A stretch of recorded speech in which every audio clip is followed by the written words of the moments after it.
Hello, fellow mech warriors, Mage Leader here. I am definitely still sick a little bit. Nose is a bit stuffed up and I've got a cough, but I'm going to try and make this video anyway because, god damn it, I'm home from work and I don't have anything better to do and I'm bored out of my mind. So, I'm going to dig into a little something that's been on my mind about Battletech lately and just give my own little 2 cents on the topic at hand. While perusing the various online communities revolving around Battletech, there's been a topic that comes up every now and again, and it's mostly just people having fun with what-if scenarios, and it's not like, the Aliens meme where I got super butthurt about something maybe 3 or 4 people actually cared about. No, this is more of, this is me getting butthurt about something else entirely, but it's a much more mild sort of butthurt this time. So, you may have seen people sharing memes where they talk about what actors should play certain characters if they were to ever make a Battletech movie. There's kind of this desire a lot of people have to see the franchise go a little more mainstream and get a live-action adaptation of some kind, be it a TV series or Netflix series or an animated show, something to that effect, or a full-on Hollywood film. And of course, most people can probably already guess what my opinion on that particular topic is, but I don't want to focus on that so much. Just, say it's a bad idea and explain my reasons why and then leave it at that. I think that there's actually an opportunity here to discuss something that's a bit bigger than just, here's why I don't want a Battletech movie. I think it's more helpful to everybody. Well, helpful may be a little bit of a stretch, but I think that there's more to be gained by actually looking at Battletech and the reasons behind why it wouldn't fit. And the reasons might not be the ones that you're expecting. So, typically, you look at something like this, and if you follow geek culture as much as I do, you probably know where, what the point is. It's going to be, the universe is too big, there's too much stuff, and if you try and cram it all into one movie, you're either going to get a movie that has nothing to do with the overall setting, or you're going to get something like Dune, where it's so incredibly packed with details that it ends up losing its story and just being bland and uninteresting. And also, if you thought that the new Dune movie was good, I'd like to know where you source all of your copium, because I need some for other things. But you get a movie that's a bit messy, because you're trying to fit tons of world building into a smaller package that really isn't designed for it. And it's a problem that a lot of movies have when adapting an entire fictional universe into a film. There have to be changes that have to be made. So if you look at what most people consider to be a very good adaptation, you look at something like Lord of the Rings. I love the Lord of the Rings movies. I love the Lord of the Rings books. But, the way they handled that, I think, is how you should do it. And there are changes that are made. There are things that had to be, shuffled around and some details left out, because you can't have everything in the movie. So they found the core pieces of the book and of the story that worked, and they made a good movie around it. So while it's still recognizable as the same story, it's still kind of its own thing. Very much going in its own direction. I think that's how you should handle that sort of thing. But that was a trilogy of films, and Lord of the Rings also shows us how not to make an adaptation with the Hobbit trilogy, where they took a smaller book and tried to stretch it out over 3 films. But that's another discussion for another time. And that is a piece of the issue at hand here, because Battletech started out as something that's primarily in written form. It's large numbers of novels, it's just ridiculous numbers of source books, insane amounts of detail, over a series of decades that has built into this universe that we now have. And it would be very difficult to take that and make an 1.5 to 2 hour film that won't come across either as bloated or so lacking in detail or so different from the source material that it's practically unrecognizable as what we know as Battletech. And while I do think that that's a genuine issue that would cause, problems, I don't think that's the biggest one. I think that there's something inherent about Battletech that you just wouldn't be able to recreate on at least not on film today. And, people have talked about things like Robot Jox, where it's got a similar to Battletech kind of feel, and from my understanding, shares several writers with the classic Battletech. And even then, having watched Robot Jox, I'd say, yeah, it's kind of like that, but even they aren't able to, even the original writers, if that's who's working on it, weren't able to completely capture the idea of what Battletech is in a movie. But they were closer to it, probably, than we'll ever get. And yes, this is going to be a rant about modern Hollywood and modern filmmaking, but more so about the trend of how stories are told today versus how they were told 40 to 50 years ago. And really to understand why I think that modern Hollywood couldn't handle Battletech, I think we have to look at something that I don't normally look at, and that's philosophy. Now, I will be the first to tell you that I don't care much about philosophy one way or the other. I think that it's a fairly pointless field where a bunch of guys sit around and ask the question why way too many times. And it's been filled with a bunch of guys who just give shitty hot takes in order to make themselves sound smart. At least that's my understanding based on the admittedly limited research I've done on the topic. But there is a bit of philosophy that touches into how modern filmmaking is done. And the philosophy that seems to be governing a lot of it is called Postmodernism. And what is that? Well, according to Britannica, Postmodernism is a late 20th century movement characterized by broad skepticism, subjectivism, or relativism, a general suspicion of reason, and an acute sensitivity to the role of ideology in asserting and maintaining political and economic power. Essentially, what that means is that postmodernism is a rejection of tradition, I guess you could say, where how people typically discover truth. It's this idea that we can never know what the truth is, and that there's no objective morality, there's no objective, truth for us to find in the first place. You can go searching for the answers all that you want, but you're never going to get anywhere. You're just going to run around in circles, and because everything's relative, and what's true for you isn't true for somebody else, and there's no objective standard that everything gets measured to. And that's how you get, pieces of art that are just somebody taking a shit on a sidewalk, or somebody putting a McDonald's Happy Meal in an art museum and having it be mistaken for an actual piece of art at the gallery. So, because there's no objective standard of what art is. This is how you get somebody who stands in a room and slaps a bunch of colors onto a canvas at random patterns, or using their genitals or whatever, and it sells for billions or millions, if not billions of dollars to some rich asshole who wants to look like he's smart and intellectual. So, and then the artist sits around and makes up some kind of, it's symbolic of this, that, and the other thing, and how everything is, then nothing really matters, and then somebody pays them a ton of money for it. I am in the wrong line of work.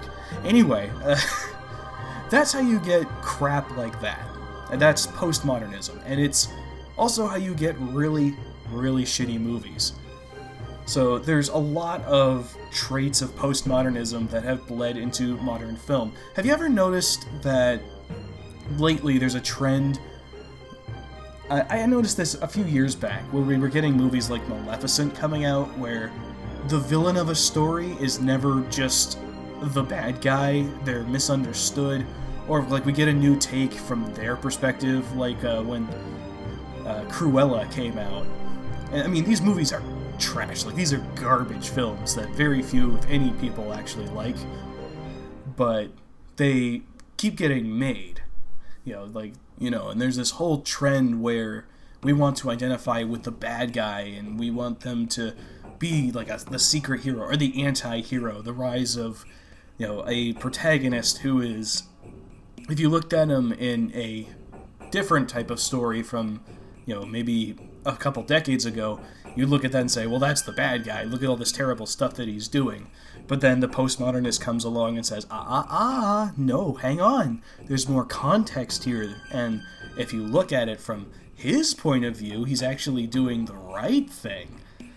And while there can be a little bit of insight that you can provide there, typically it's just kind of left at face value, and it's not really explored in a meaningful way.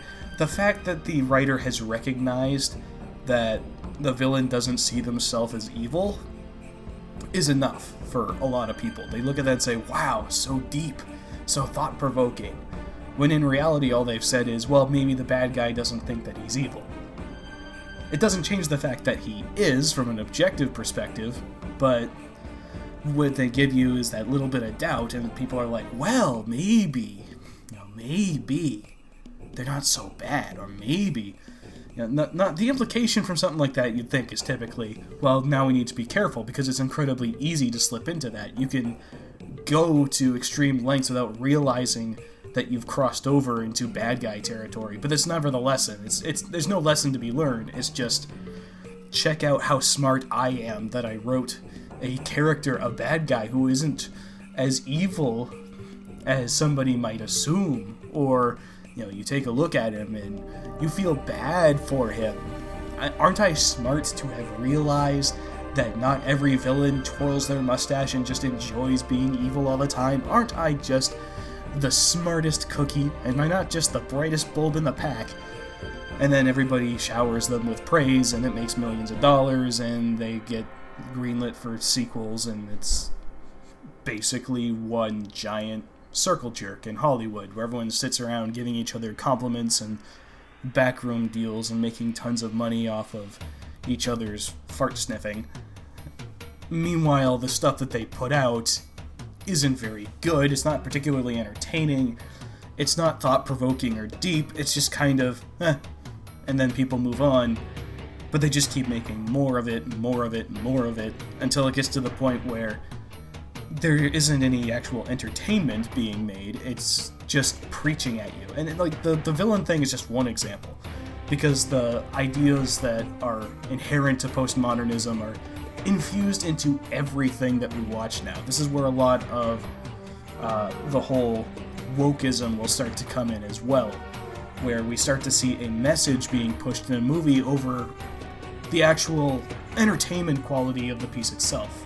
And this is what one of my favorite YouTubers, Critical Drinker, describes as the message, with the big booming reverb effect on his voice. Really great channel. You should check it out if you haven't already. So you get a lot of films like that are coming out of Hollywood now, because the focus is all about making sure that the agenda is being pushed instead of whether or not it's a good story. And that's really a core tenet of postmodernism, because it doesn't matter what the quality of what you make is, as long as it's saying what you want it to say. Their definition of art is, does it elicit the intended response, and if so, then it's good art, regardless of whether it's actually good or not. So, if you look at a piece of artwork and you say, well, that's disgusting, you've drawn a picture of, or made a sculpture of a policewoman squatting down and taking a shit on the sidewalk, that's gross. And then the artist says, well, it's supposed to make you feel gross because it's a statement on this thing that I don't like. And because you felt disgusted, that means I'm actually brilliant, and I've made a piece of art, and it's beautiful, and it's... Shut the fuck up. No, you made something really fucking disgusting, is what you've done. And that you can make a case for that maybe in something visual like sculpture, where things are a bit more subjective, and it's not necessarily being made to entertain anybody, but it starts to bleed into the entertainment industry itself, and then the entertainment is no longer entertaining. You find things that are just designed to get some sort of negative reaction out of you for the purpose of getting a negative reaction. Like, you can make an artistic film that does that. I think a good example of that is Full Metal Jacket, where you watch firsthand how the harshness and cruelty that exists in the military can twist people and turn them into monsters. Or a similar example is Apocalypse Now. Like, those aren't comfortable movies to watch, but they are entertaining because they're well made and they're well written. And the message doesn't get in the way of the fact that they're good movies with genuine entertainment inside of them. You can have a message in your movie, but it still needs to be a good movie when you're done.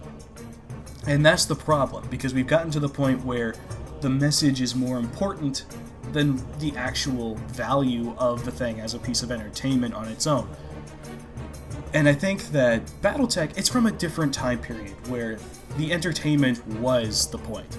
There are core themes in Battletech, there are messages to be and lessons to be learned from the setting, but at the end of the day, it's a place where giant robots blow the shit out of each other. Like, it's not particularly deep, and it's not particularly intelligent. I mean, it's well written in a lot of areas, but it's just an excuse for giant robots to shoot at each other, really.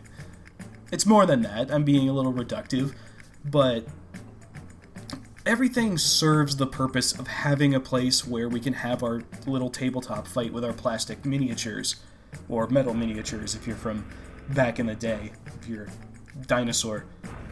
I'm kidding, of course. I like a metal miniature as much as the next guy, but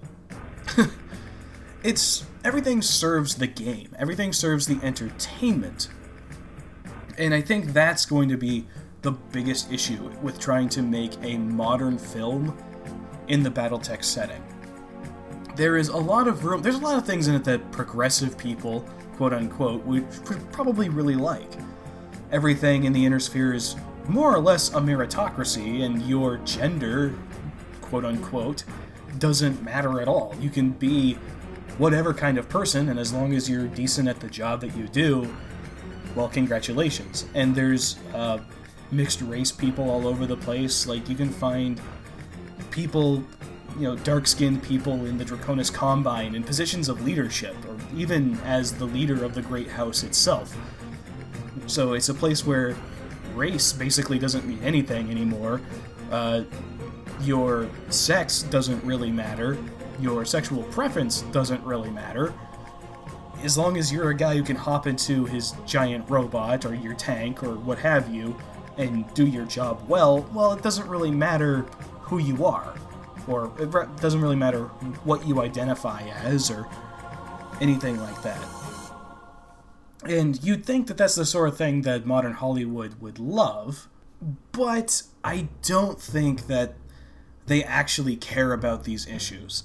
I don't think that these are causes that they adopt out of sincerity. I think it's more because it's convenient, and because it fits their postmodernist narrative, where the whole idea is to deconstruct what has been the established way of doing things for so long. Postmodernism is all about deconstruction. You'll hear the word deconstruction thrown around a lot. And it's not about actually getting anything in particular done. It's not about getting equal rights for people. It's not about getting the right amount of representation. It's never about that. It's about the stirring up and the controversy itself that drives a lot of this. It's about shaking things up, and it's punk rock is what it is. It's, I want to reject the established order for the sake of disrupting the established order. They don't actually care about, well, let's pick a random example. They don't care about things like trans representation or gay representation or, minority representation. The only reason they care about that is because they see it as being counter to what was in the past. They, honestly, don't give a shit about minorities or people with alternative lifestyles. They don't care about those people at all.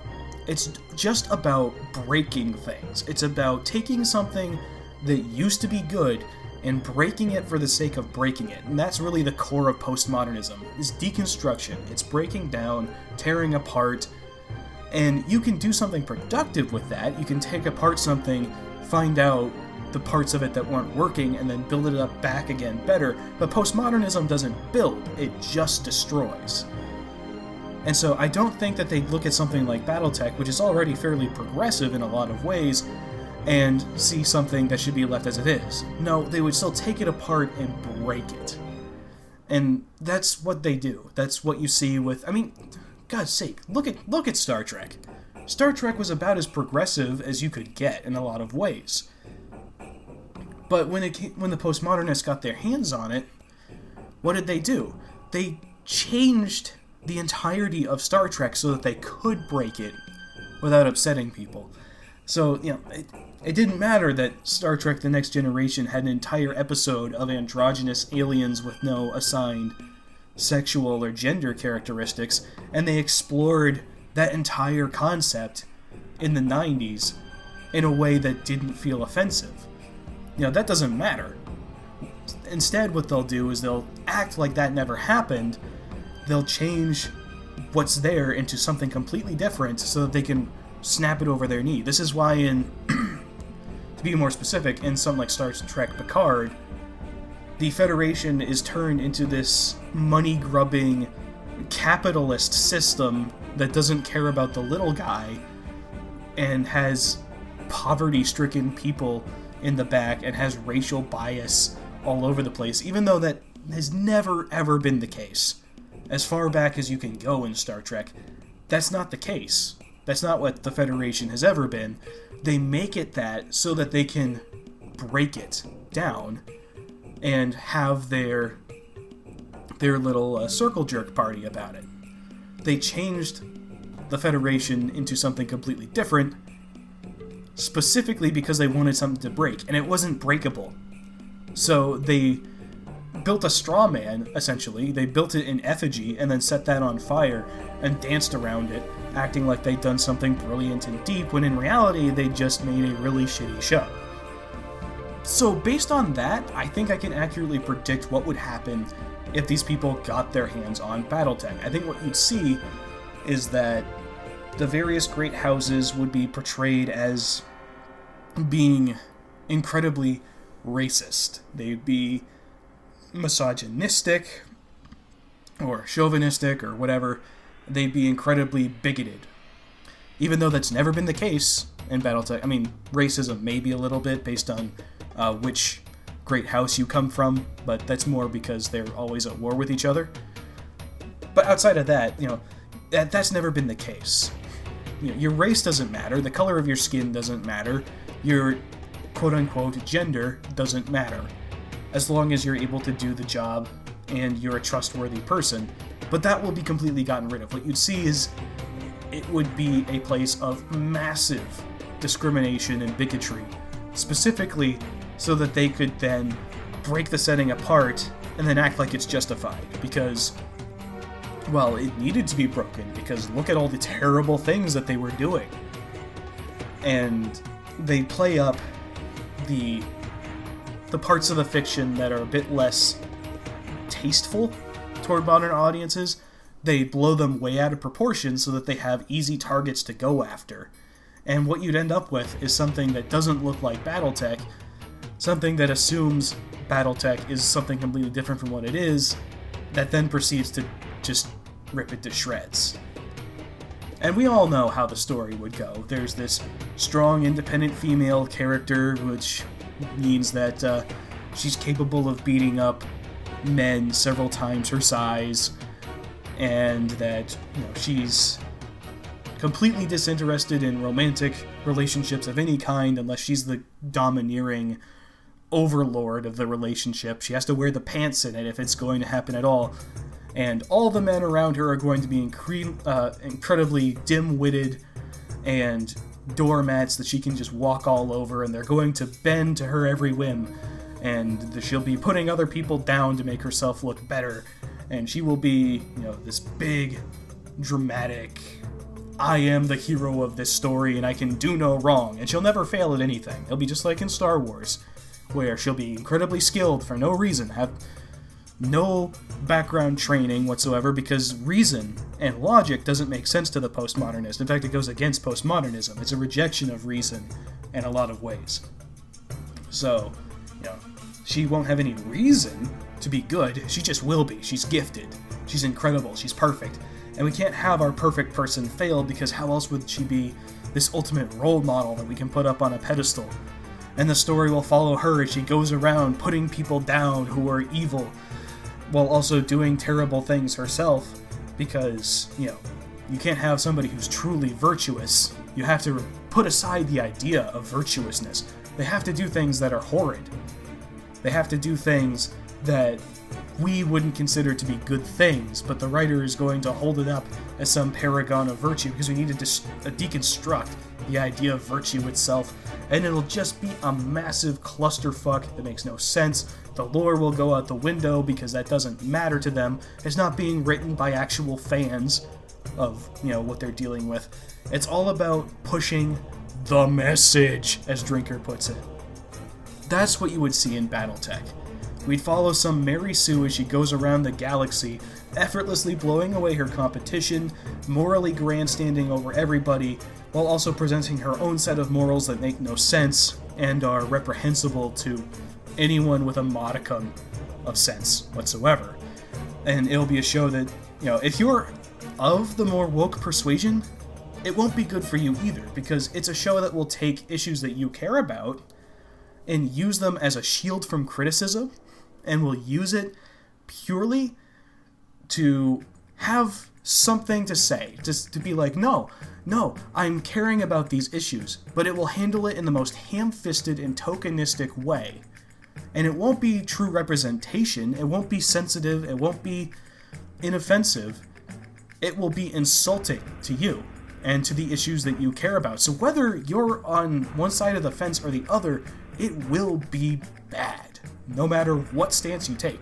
This isn't me coming in and being like, I'm one of those Comicsgate guys who just, everything has got to be this exact way that I say, and if it's anything different and there's one detail out of place, I will boycott everything and tell my audience to do the same.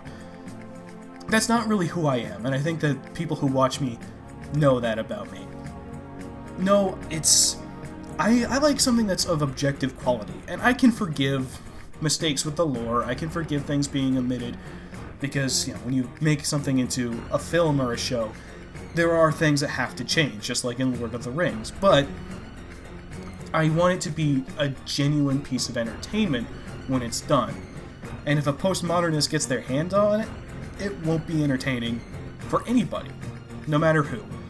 So I'm not taking sides here, though you can probably tell which side I lean toward. It doesn't matter, because neither side would like the end result. It would be piss poor. Ultimately, though, if you don't believe me in my somewhat incoherent rambling, which I admit isn't the most organized and very stream of consciousness, I implore you to look at other things that have been adapted recently. I mean, take a look at Cowboy Bebop and what was done to that. What was done to Faye Valentine as a character. What was done with the dynamic of the main characters. What was done to the villain of that show. What was done to the entire story. How they took something that worked and then broke it down and made it into something that doesn't anymore. There are countless examples of things like this.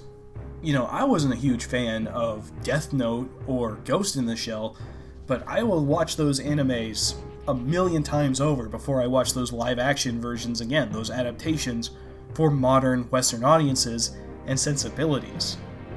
There is no value in those. When you look at things like the remakes that have been done of various films, like classic films, how many of you can genuinely say that the live-action Beauty and the Beast with Emma Watson is objectively better than the original cartoon? If you hold that opinion, I mean, you're allowed to have your opinion, but you're wrong. from an objective point of view. If you take a look at how they're written, how they're presented, one is so much better than the other because it's not trying to drive a message into your skull as hard as it can. It's trying to be an enjoyable film, first and foremost. That's the issue with trying to make something especially something from a time like the 1980s. Battletech is such a place of just fun. It's there to be silly at times. It's there to be enjoyable. You get your giant robot, you go on your epic adventure, you have your spaceship that lands on a planet and your lance deploys, and sometimes there's even a giant monster for you to fight in your giant robot, like in a Godzilla movie, or Ultraman, or Mazinger Z, or what have you. And while the stories can be really good, sometimes they're not, but it doesn't matter at the end of the day, because it's entertaining, and because it's fun, and because it's not trying to beat you over the head with its themes. The themes are there if you want to find them, but it's not trying to shove them down your throat. That's something that modern Hollywood, modern cinema, modern showmaking just can't do. I don't trust them to be able to handle it. And I think, honestly, if you take a look at what's been out recently, I think you could agree with me. So, I've rambled long enough. It's like I said at the beginning, I don't have anything against people doing the memes of the actors, because it's fun to speculate, just to think about what a movie could have looked like if it was made back in the day when people still made good movies. So this isn't a crusade against the meme, because the meme is fun, and I dabble in it myself a time or two. Obviously, Hans Davian should be played by William Shatner before he kicks the bucket. After all, the drawing is based on him. But if you're one of those people who's genuinely hoping for a Battletech show or a Battletech movie, I'm afraid that now is not the time. Fortunately, it's not all gloom and doom. If there's one thing that we know from history, it's that culture moves on a pendulum swing, and there are signs that it may be swinging back toward quality entertainment again. We've gotten some things recently that have actually been fairly fun to watch. There's been a resurgence in the popularity of different types of media. There have been people on platforms like YouTube and Rumble that have presented things that don't line up with modern sensibilities that have become incredibly popular. And there's definitely a market for that sort of thing. People are hungry for that type of storytelling. So there could come a time when it might be a good idea to take a look at something like a show for Battletech. Something that can actually capture what's good about the setting. But now is not the time. I think that the way that it tells its story is too good for modern Hollywood. They're not capable of making stories that good. And we'd only be disappointed. But that could change. And I hope that it will one of these days, because you know what? I want to see it. I'd love to see something with modern production value bringing the setting that's only existed in my mind to life in a big way. That would be super cool. So, hopefully, someday, they get their act together and they figure out how to make a movie that isn't crap. But until then, and until next time, this is Mate Leader, signing off.